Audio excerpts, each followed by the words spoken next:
What's up guys, welcome to my video. Hari ni bukan aku nak cerita tentang internet. Aku tak cerita tentang telco.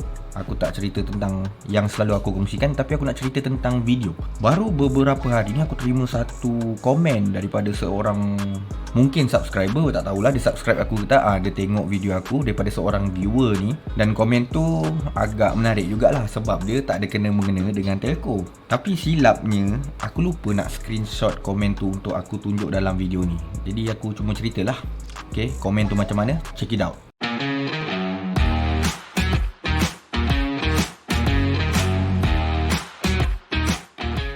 Okay, sebelum aku cerita komen tu, bila aku tengok profile dia, aku terus buka dekat YouTube. Bila aku tengok profile dia ni mungkin content creator, dan surprisingly bila aku buka dekat YouTube, dia memang content creator. Dan video dia banyak jugalah video yang dia buat. Macam-macam video dia buat, ada review, macam-macam perkongsian dia buat. Tapi aku tak ingat lah nama channel dia apa. Kalau ada aku promote sekali, suruh minta korang subscribe sekali. Kita support member-member content creator yang baru-baru ni.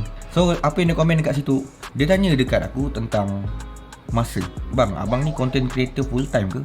Sebab saya tengok video abang konsisten je, sampai satu hari boleh 2 video, satu hari maintain satu. Lepas tu dia ada cakap jugalah tentang, cuba abang kongsikan sikit tips macam mana nak konsisten nak buat video yang banyak macam tu. So itulah komen dia yang aku tak dapat nak screenshot. Jadi aku kongsikan sedikit lah secara simple, secara mudah ni. Kalau nak ikutkan, aku adalah masa.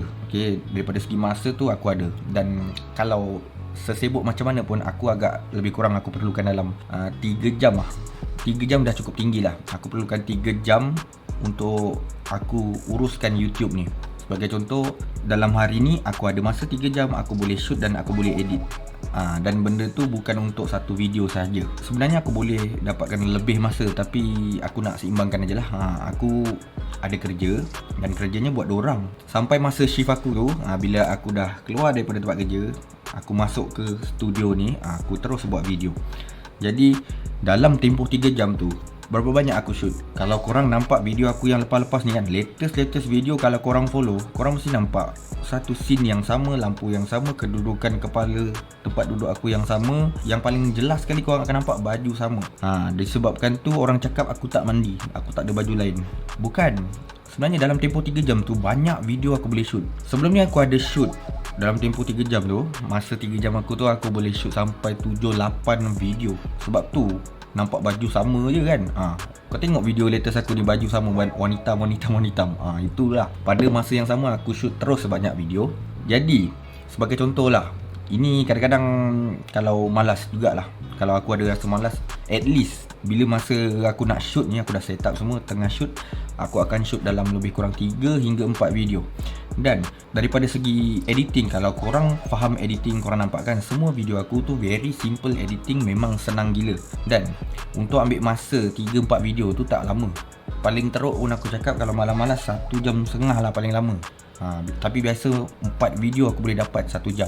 Itu tak termasuk proses import ataupun rendering. Bila korang dah siap edit tu, korang akan tekan render ataupun export. Bila korang tekan tu, itu yang lambat. Itu aku tolak lah. Benda tu memang lembab. Sebab komputer aku pun komputer lembab. Tak adalah lembab sangat, tapi memang tunggu juga. Itu yang buat lambat sebenarnya. Proses export dia memang lambat. Jadi kita kira pada shoot dan editing. Jadi orang akan pelik juga, sebagai seorang yang tahu edit video, bukan professional editor, tapi yang sekadar tahu edit video, 1 jam boleh buat 4 video. Video simple macam mana korang tengok video aku ni, very simple, tak banyak grafik. Benda tu susah. Sebab aku mula sedar bila aku jumpa member aku ni ada buat video, dan dia ada upload ke dalam YouTube. Dan style video dia buat tu, yelah dia beginner kan, dia tak tahu sangat nak edit macam mana. Dia je semacam mana aku buat tu, dia buat lah, dia potong-potong gitu. Aku tanya, berapa lama kau buat ni? 4 jam. Korang bayangkan, dia ambil masa 4 jam, yang hasilnya video lebih kurang tak lebih 15 minit, lebih kurang 10 hingga 12 minit, tak silap akulah. 4 jam. Sedangkan dengan video macam tu sekali, aku terus nampak, aku terus bagi tahu dia setengah jam siap. Jadi dekat situ ada satu benda yang korang kena study lagi, iaitu tips and trick tentang editing. Untuk edit yang laju ni, korang kena mahirkan keyboard. Okay, setiap editing yang korang buat tu semua by shortcut. Sebenarnya tak pakai shortcut pun boleh, tapi kalau korang guna shortcut, benda ni lagi cepat, lagi laju. Aku nak tunjuk dekat korang macam Malas lah. Tapi sebenarnya memang betul lah, aku tak tipu korang. 1 jam aku boleh edit 4 video. Simple. Cut. Lepas tu letak lagu sikit ke apa semua. 1 jam 4 video boleh settle punya. Tangan aku akan ada kat sini. Tap, potong, sambung, lekatkan, lajukan macam mana. Semua dekat keyboard ni. Kalau korang hafal keyboard shortcut, korang akan boleh edit dengan lebih laju. Bukan sekadar keyboard shortcut tu korang hafal. Selain korang hafal, korang kena praktis. Sebab hasil daripada praktis, latihan yang korang buat tu, dia akan bina muscle memory. Muscle memory tu apa? Muscle tu otot, memory tu ingatan lah. Otot korang tu ingat. Bila dalam kepala korang fikir nak cut, korang terus tekan. Dia dah tak payah nak tengok mana. Tekan ni. Dah tak payah.